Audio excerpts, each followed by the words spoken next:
The highlights are seeing 3 boats with 17 divers each getting loaded at the dock along with every other dive boat at a really huge facility like Stuart Cove.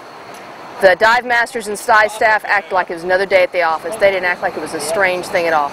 Loaded them, got everybody on, we got our tanks, everybody put their gear together, loaded their tanks where they're supposed to, and off we went out of the dock just like every other dive boat.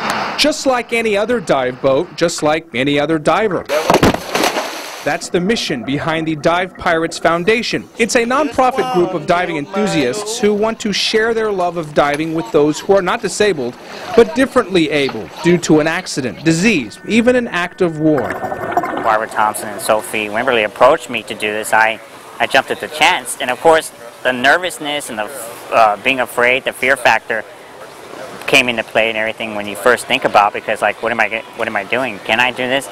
But then now after over 30 dives, I mean, it's just like, it's unbelievable. Unbelievable that an idea in 2003 to turn a social club into a way to raise money now funds adaptive divers with lessons, gear, and a chance to be free. A lot of the pain disappears. I mean, it just really, it's like an in-body experience. It's not an out-of-body, it's definitely an in-body experience that it's almost like you transform from the person you're at in the chair to a brand new person when you get in the water. You're kind of limited up here in the chair and everything, but being down there, it's pretty much like flying.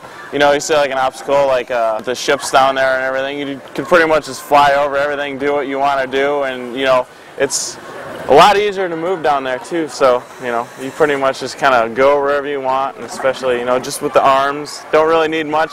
I kind of think the fins are underrated because I was pretty much just as fast as everyone else down there, so. The whole idea of scuba diving for any scuba student is we take over everything at the beginning and gradually we wean you off so you're independent. Adaptive's no different. You may not be weaned to the same degree, you still have to have a buddy or an instructor depending on your level of ability.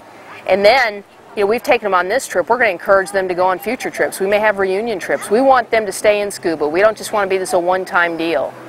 So we want this to be a life-changing and a life event that they get to do anytime they want to, and they have either the will or the money to do so.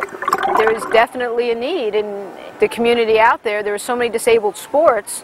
Well, diving is one of them.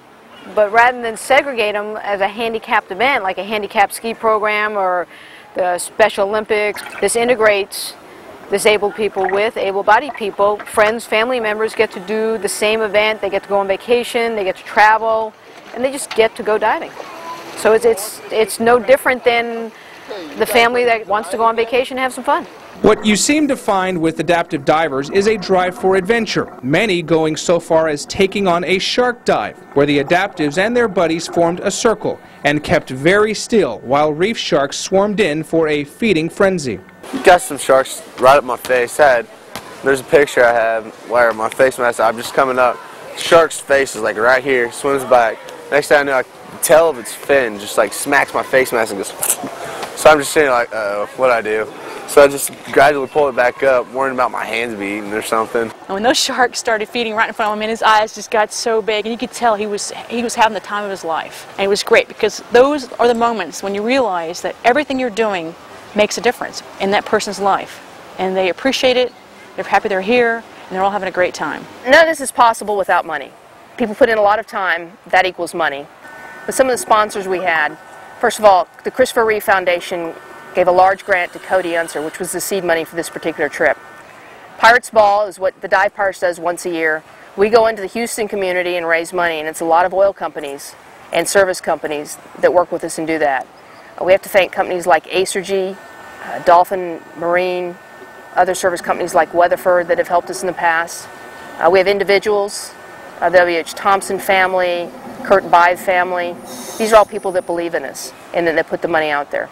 We've had other dive clubs raise money and challenges to one another. The Chum Club of Houston did that for us by issuing a challenge, and everybody had to match it. And I guess everybody likes to match the pot and see who gets stuck with holding the bag. And those were all incredibly successful because they really believe in our cause. We don't actually get to pick, when we accept a tragedy to come into our family. It just happens, it's life. But moving on in life and having our love and support and getting people back to doing things, and that's what this whole Dive Pirates and all this diving is about. I mean, it's now all the people that I've connected with, I consider them as like my family as well. I mean, this is a true, just amazing treasure in life. It's a blessing. It's an incredible journey for these people and an experience, and I'm sure they wouldn't trade it for anything in the world. I mean, the look on their faces is what says it all.